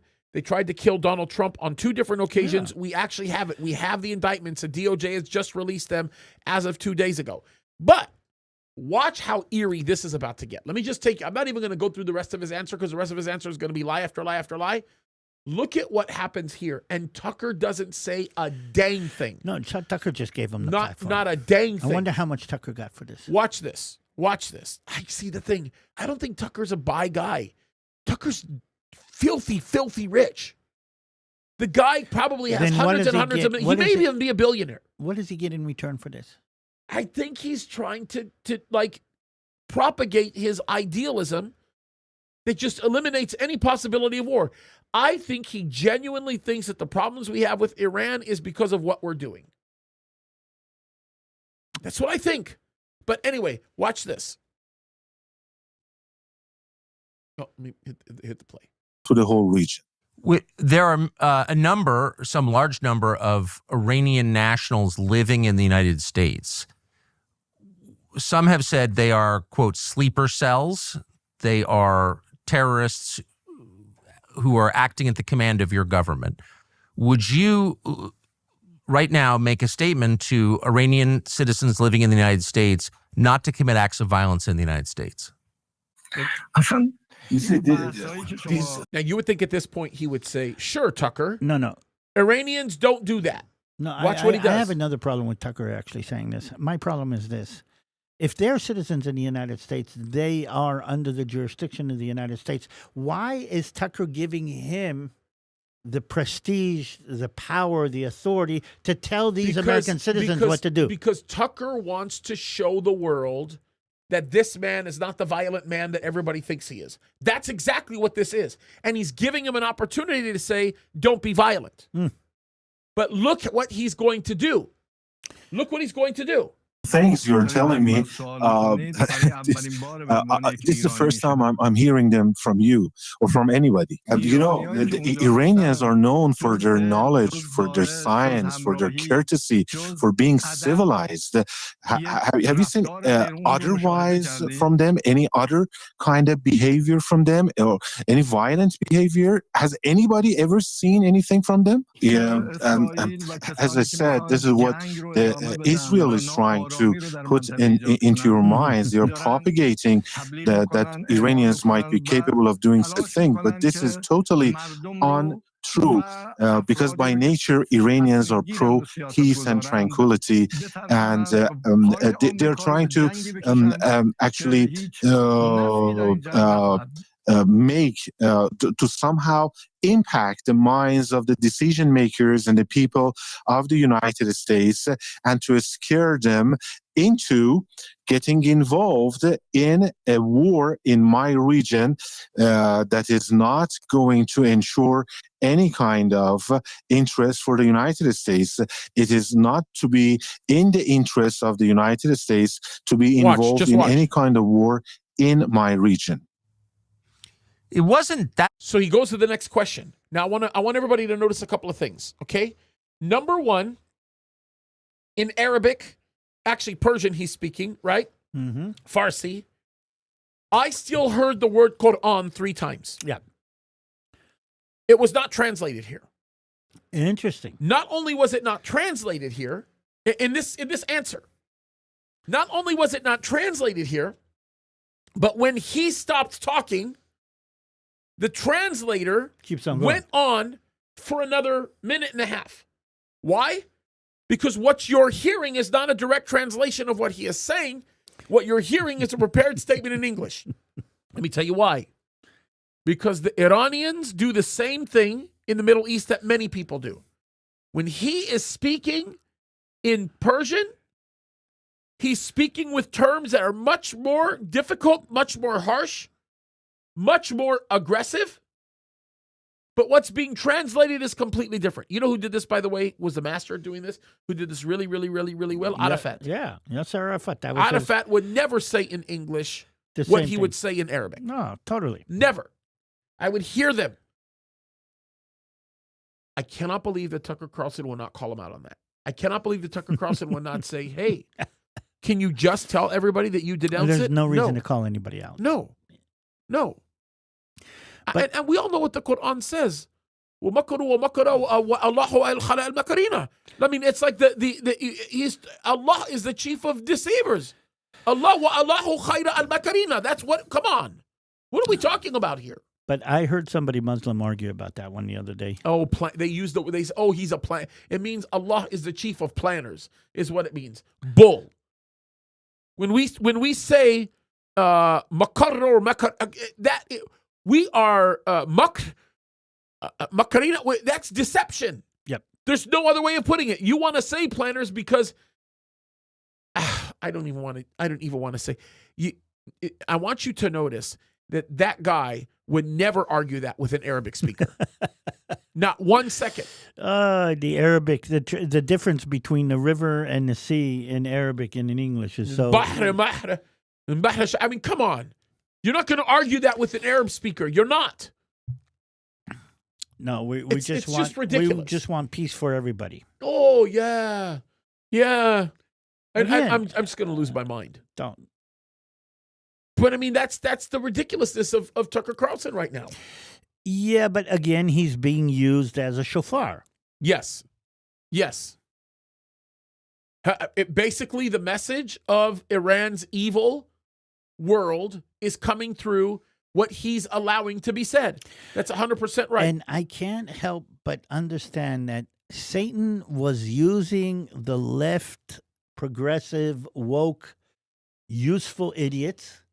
And when they lost their platform or their power because of what's happening, then Satan has moved to the conservative, right-wing, useful idiots. Yep. For lack of a better word. Yep, that's right. And I'm telling you, I'm still disappointed. Like, I'm still in that phase of just being disappointed in Tucker. Like, I have great hope that this is just not some willful, intentional act. And the crazy thing is like, Tucker's not a rhino. Tucker's not. Look, because I saw somebody say that the rhinos will love this interview. No, they won't. The rhinos will hate this interview because the rhinos are war hawks. They're warmongers. They want war. So it's not as simple as that. And Tucker is not a rhino. He's not even close to one.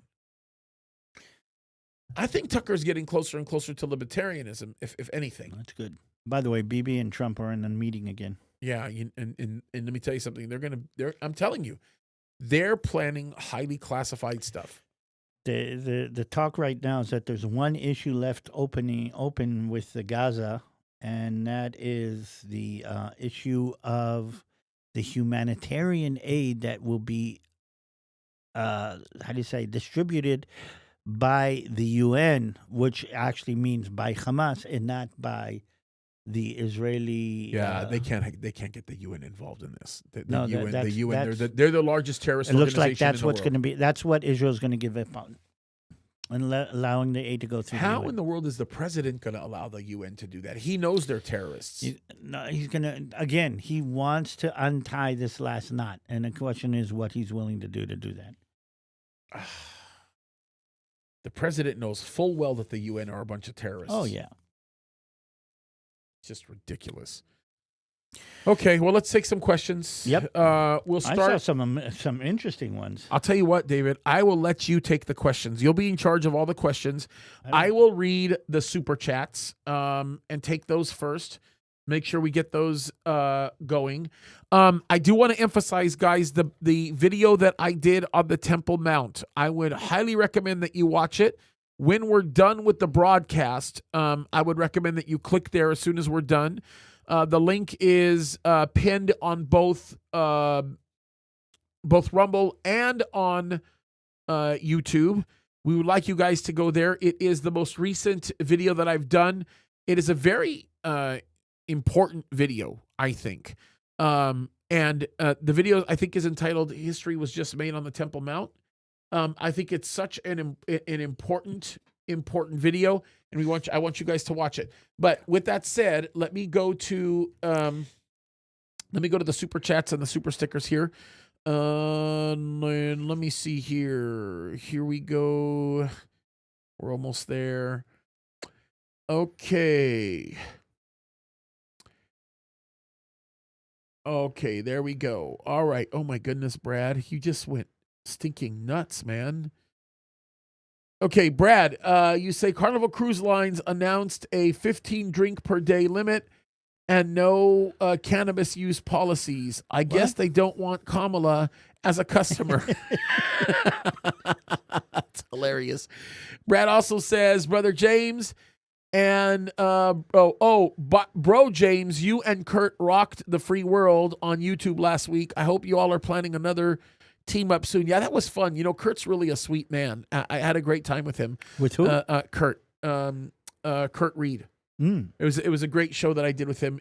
He's a really, really good guy. He's in Las Vegas of all places, the city of sin. But that guy is gold. He's a light, a big light on a hill. I'm very thankful for him.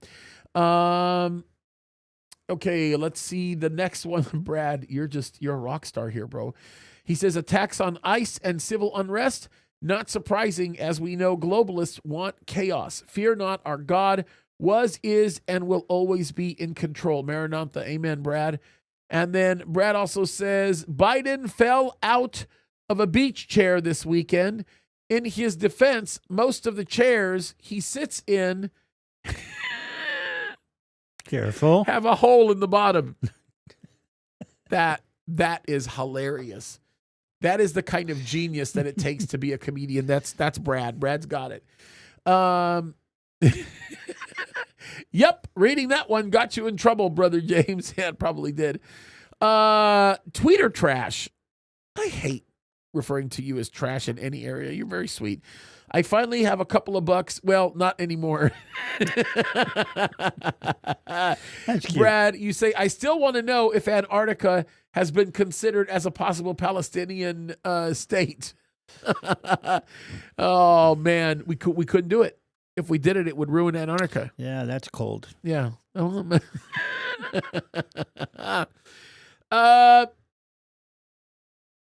Let me see here. Badger Girl for God. You say, James, you should reach out to Tucker for an interview. In all seriousness, thank you for all you do. I would always be open to having a conversation with Tucker Carlson. And Vindog, this would be a comment I would expect you to say. You say, a sucker Carlson is born every minute. It's kind of funny. Vindog, we need to talk. Yeah, that's right. Vinny's the man. If you guys don't know the story of Vinny, you know, Vinny is a guy that comes from the days of the great Rick Dees. And Rick actually loved and respected Vindog a lot. They did a lot of work together. I don't know. Rick Dees might be probably the most famous radio DJ that's ever lived on the face of the earth. Maybe next to Rush Limbaugh. In all honesty. And Vinny was super famous in Southern California. I mean, he still is. He's still a legend. But in Southern California, like, he was... yeah, I mean, he was a massive name. And pretty much Vindog, interesting story on Vindog, Vindog actually gave up the fame and the status that he had as a radio DJ because it got to the point where the networks wanted him to stop talking about the Lord, and he just said, shove off, and walked away. So it's really funny, and I think about this a lot because Vinny is legally blind, but he has better vision than probably most people. It's the truth. It's the truth. Yeah, we had a good time last time. Yeah, I love Vinny. Vinny's awesome. Okay, so Shiloh Scott, you've got a couple of questions. You say question 1 of 2. By the way, thank you for your support. Podcasts and memes show U.S. tax money purchased both Iranian and Israeli missiles. I'm confused. I always believed Israel purchases their arms, aka Iron Dome defense missiles. Yeah, you should be confused because we always sell our stuff to Israel. Yes, we may give them aid, but they spend more money with us than we do in the aid that we give them. By the way, what did you think about the offer or the talk about Israel getting B-2s from the United States? I didn't even know that was true or that was real. I would love for Israel to have B-2s. Well, I think it's posturing. I don't believe. I mean, the B-2, we don't have the capability, I mean, think about what No, you that's need. sophisticated. Those B-2s are no jokes. I'm not sure. I'm not sure Israel knows how to deal with that. Yeah, well, let me tell you, if they don't know how to deal with it, they'll learn how to deal with it very, very quickly. The other thing I should probably note about that whole thing is that when it comes to the missiles with Israel, one of the greatest misconceptions that exist, and it's probably because of the lying media and anybody else that doesn't really understand, is that we give all of this unmitigated aid to Israel, and including the arms, that we basically give them these arms. We don't. They pay for it. And the controversy behind them not receiving arms from the United States has nothing to do with the fact that the United States continues to keep Israel supplied, and this time they're cutting them off. No, it's that Israel paid for those arms a long time ago and still hasn't had them delivered. Do you know that It's a all crime, of the actually. aid that goes to Israel has to be spent in the United Yes, States? that's the condition. And we can't go buy something from Norway Yeah. with money that we get from the United States. And I'm even going to say something else, okay? We can't buy or we can't manufacture our own weapons with money that we get from the United States. That's right. I don't know if you know, but back in the late 90s, early 2000, Israel put together a jet fighter with all of the capabilities that we know and have that was actually a competition or was going to be as good as the F-22. But we did not continue that because we would have to pay for it, not with the aid that we get for the United States. And the United States did not want us to be a competitor. So the aid that they get, we buy jet fighters from the United States. I did not know that, by the way. I had no idea that was There's a development. only one, crease in that, and that is tanks. We don't buy tanks from the United States. Israel uses Israeli tanks. I don't want to offend anybody, but the M1 is not as good as the Merkava. Oh, yeah, come on. Okay, but again, this... The M1's a major problem, by the way, and not a lot of people talk about it, is how it was retrofitted with nuclear technology. And the nuclear technology that it was retrofitted with, when I'm talking about nuclear, I'm just talking about the engine. I'm talking about how it moves. The problem is it creates heat signatures that make it a sitting duck. No, there's more problems with the M1. Yeah. It's not, it's too much fuel. Again, I'm not going to go to there. But what I'm trying to say is this. The aid that Israel gets from the United States creates jobs in the United States. Yep. And a lot of people don't think about that. Yeah, no, a lot of jobs, by the way, especially in the defense industry. Now, don't get me wrong. Israel's not the only one that's gotten aid. I don't know if you remember. There's a new movie that came out called Arctic Convoy, about a convoy from the United States to Russia. I don't know if you know, but huge amounts of aid went to Russia in World War II. American arms, American Shermans. There were Russian crews driving American Shermans in World War II. And there's probably some truth to that. I mean, I see why. Not probably. I've never heard that, but I would almost guarantee that something like that had to have happened because the United States of America saw what a lot of people saw during World War II, and that is you can't defeat Hitler without Russia. Yep. As bad and evil as Russia was, Russia killed more people than Hitler killed Jews. But the only way they could defeat Germany was Russia. Yeah, and let's make it clear. Russians killed more Germans than Americans did. Oh, yeah. Way more Germans. Yeah. Way more Germans. They also think took it's bigger 5-1. losses. They also took way bigger Yeah. losses than Americans did. So, and that's completely true. Okay, so Shiloh Scott, you also say, is your second question, remember Biden's refusal to release purchased missiles? Anyway, why are these two opposing nations being lumped together? The devil, that's why. I mean, there's just really no other way of putting it. Your other question is, by the way, blessings, James and David, how do these Middle East changes affect the infiltration of Islamic radicalization and Sharia law in Western nations? Will terror cells dispense or ramp up? That's such a great question. To be honest with you, I think they could do either or. Yes. I think it's a 50-50 proposition. I read a very interesting research that when the percentage of a Muslim population in a Western society hits 10%, it starts to change the society that it's sitting in. I believe that. And when it hits 30%, and again, it basically starts feeding in on itself. Is the way I think it goes viral to a certain extent. Do you understand that the mayor of New York and the mayor of London are both Muslims? Are going to be both Muslims? The mayor of the two greatest financial hubs in the world are going to be Muslims.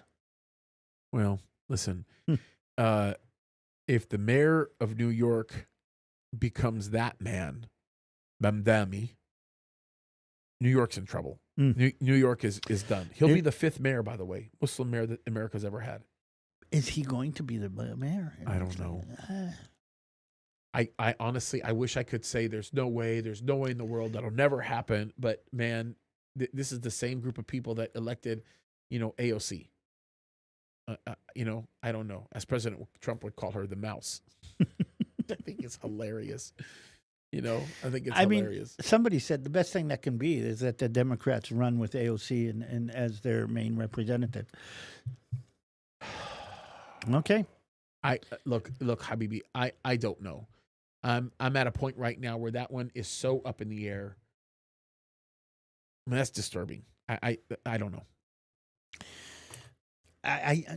James, I'm reading the feed from Israel just as we're coming in. They're in the meeting right now, Trump and Bibi.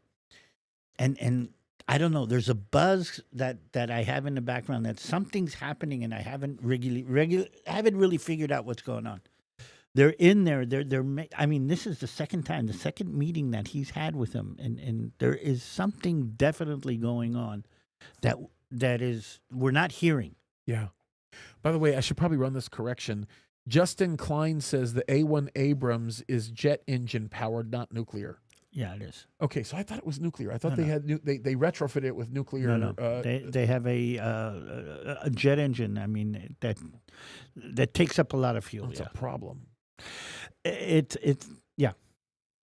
There's other problems with the A1, and again, thank you, Justin. By the way, I my mistake. The A1 was made for fighting the Russians in the European theater, and not for fighting in the Middle East. So it's not that they did a bad job. I mean, I don't know but Israel needs what we need.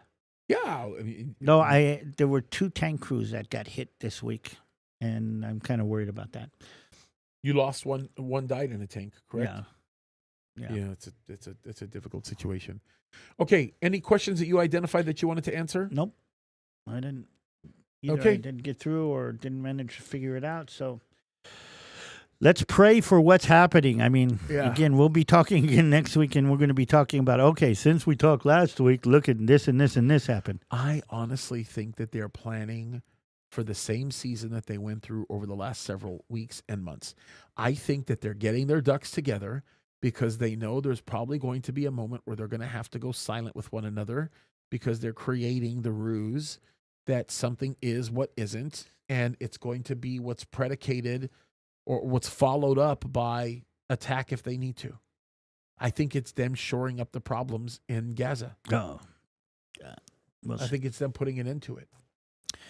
I'm hoping that he's willing to put pressure on Qatar to make this happen, but okay. The problem with Qatar is they are, this is going to sound really terrible, but of the Gulf Coalition Council states, Qatar is the whore. Mm-hmm. Yep. Qatar is the one that moves for the highest bidder. Yep. Give me more money, I'll whore myself. That's what they are. But the question is, can Trump use that against them? Oh, absolutely. Let's see. And that's the question. Because whores in this context are really, really easy to identify and really easy to take down. Okay. Because if you're driven by money, you can also use money to your demise. So there you go. I think I'm apprehensive. Yeah. Oh, come on, bro. I mean, all of us are apprehensive when it comes to Qatar. I mean, what do you, you know, I mean, they've proven to be very evil. So They're not trustworthy people. It's going to be interesting to sit here next week and say, okay, this happened. Yep. I'm kind of worried about that. All right. All right. Well, go for it, bro. Pray us out. Avinu Shebashamayim, I just praise you. And I rest here with all of this uncomprehensive, ununderstood, and unseen. I sit here knowing that you comprehend, understand, see, and plan what's going on. And just that in itself makes me feel much, much better. We pray for our leadership sitting in Washington right now. We pray for our leadership along all the different places. We pray your blessing over all of the people who have suffered so terribly in Texas this week. And we just pray that your people, your nation, and your people here and across the world will come to know you better as a result of what's happening right now. And we pray this in the name of your son, Jesus. Amen. Amen and amen. And folks, one word of encouragement. If you have not seen the video that I did on the Temple Mount, please go there. The link is in the notes. David released a great video yesterday. Would love for you guys to go see that as well. But do me a favor and help the algorithm. I'm going to tell you this right now. If all of you go back and watch that video right now that I did, let's just say I got another 200 people that watch that video right now in this immediate moment, it will help that video get out to a lot more people. So if you guys could go over there and do it, the link is already pinned. We can send the link again both on YouTube and on Rumble, but would encourage you guys to go there. Also, what's coming on Thursday is a Bible study as into why the Bible says or what the Bible says concerning a temple being built in the last days. It is the biblical substantiation for why a temple is expected to be in the last days. Cool. I've already recorded the video. It's going to be great. But it would be a tremendous help if you guys signed in right now and went to that video on the Temple Mount. It's big news, by the way, really big news. Even better if you can take it and share it with your friends or post it somewhere on social media. Please that do. would be great to have people do that and do the same thing for David, okay? With that said, we love you guys very much. We're very grateful for what the Lord continues to do in and through you guys. And we just want you guys to get out there and continue to fight the good fight. Yeah, because you know what? Listen, there's a lot at stake. You know, there's a lot happening right now. And we just want you guys to see that, okay? So get out there, fight the good fight. We love you guys so much. God bless you.